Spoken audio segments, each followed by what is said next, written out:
Hey guys, it's week 36. The topic today is feminism. Um, the questions are: do you identify as a feminist? How do you feel about feminists who think trans men are anti-feminist by nature? And how do you think feminism helps transgender people? Very big topic, so obviously this is condensed in terms of my perspectives on it because of the time limit. So you'll have to excuse me if I make some generalizations without intention. In terms of identifying as feminist, actually that's a harder question than you'd think. Generally, men are not associated with the term feminism because there's an implied understanding that that's a term for women to use primarily, and that men traditionally who are anti-sexist allies are termed as pro-feminists. At the same time, trans men get a certain pass around that because of our history, being born and perceived as girls and women in some cases, and experiencing life in society from that lens. So it's hard for me to answer one way or the other. Traditionally, I would say yes. I identify with feminist politics and ideology in a lot of ways. The identity piece is still something I'm negotiating just because of what I just talked about in terms of who can or cannot identify as a feminist, and wanting to respect women's movement to be about primarily women, even though I feel that feminism really benefits all genders in all kinds of different ways, including cisgender men. In terms of the question about how I feel about feminists who think trans men are anti-feminist by nature, I don't think there's anything different about the way I would feel about those feminists in particular than about anybody who would think trans men are anything by nature. There is such a diversity in thought and identity and politics within trans men that to think we are any one thing by nature is ridiculous and makes absolutely no sense. So I think that specifically for feminists to feel that trans men are anti-feminist by nature is pretty narrow-minded, one, completely ignorant, and at worst, pretty transphobic. And by extension, also excludes men from any men from being able to be pro-feminist or anti-sexist in any way, and juxtaposes all men to, by nature, be the enemy. And while I understand that there is some segment of feminism and some folks who identify as feminists who feel that way, the vast majority of feminists do not think that men in of themselves are the problem, that it's greater than any individual man's or even collective man's source when it comes to looking at patriarchy and sexism as an institution. It's not just about men versus women. There is such a thing as transfeminism, and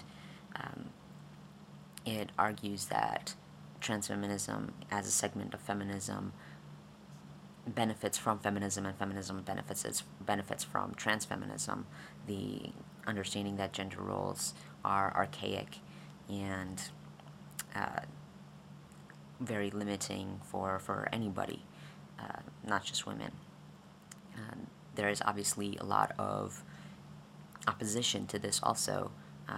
Folks like Janice Raymond and Mary Daly are the folks that tend to come to mind as really transphobic feminists who feel that feminism should not in any way concern themselves with trans issues. And I think that's problematic, not just for transgender people, but for women also, for cisgender women also, and also for trans women in particular. to say that one does not have anything to do with the other equates sex with gender in a lot of ways and makes biology destiny, which to me is the antithesis of everything that feminism stands for, from first, second to third wave, whatever, or postmodern, or whatever type of feminism that you prescribe to, that a person prescribes to. If they feel that those two are not connected in some way, it really does a disservice to feminism as a whole. Now, when it comes to the advantages of feminism, how do I think that feminism or feminist people help trans people? There's a lot to be said about that. Definitely a lot to be said about that.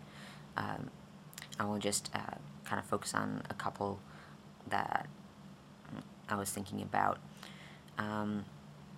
Well, looking at Judith Butler, who I'm not going to pretend I've read much of Butler, but what I understand about Judith Butler's writings is she basically argues that even the term woman is a debatable category, and that it's complicated by other identities such as race, class, sexuality, ethnicity, and so on and so forth, which I completely agree with. There is no one way to be woman. So to understand that there is no one way to be a man, to be a woman, for me also implies there is no one way to be a man or any other gender for that matter. And I think that that system helps transgender people to first of all understand ourselves better in terms of when we're starting to question our own gender and how we prescribe to whatever gender roles, because we can understand that there is no one way to be one or the other, anything in between or outside of. Also, Judith Butler talks about gender being performative, which is an idea that I do prescribe to some extent, that there is a performance aspect to gender. It's why I got into drag for a while, because that's the most obvious and blatant way to perform gender on a stage, and be able to translate that to real life for folks, hopefully through those performances. But that's what we do in real life. We wake up, and from the second we wake up, we perform gender to the second we go back to sleep. I don't know what happens in between there, but that's what we do, from the clothes that we pick to how we talk, how we interact with people, sometimes the jobs we go to, or the classes we take, or whatever it is that we're doing, chosen or not chosen, we perform gender. A second piece in terms of benefits, is gender-neutral language. Gender-neutral language is something that came from feminism and came from women wanting to eradicate male-centric language in everything from poetry to legal documents, and wanting to take out the word man and he as being equated with human, and equated to anybody. So I think we have that is very practical, clear benefit that transgender people have had because of the work that feminists have done. Also, I think that in general, and I think I mentioned this already, I think that it's the effect that feminism has had on gender roles.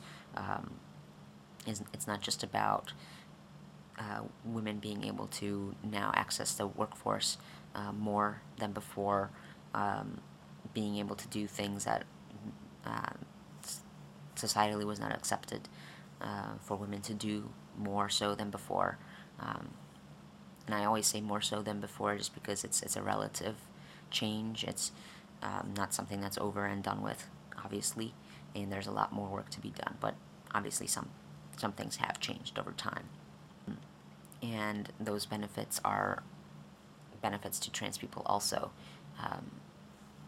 So basically what I said before in terms of understanding that gender roles are limiting and don't fit everybody to a T. Like I said, I could go on and on and on about this topic. It's definitely something that interests me a lot, politically and personally. So I could talk about it forever, but I'm gonna put a couple of Wikipedia links on feminism and transfeminism and encourage folks to read up more.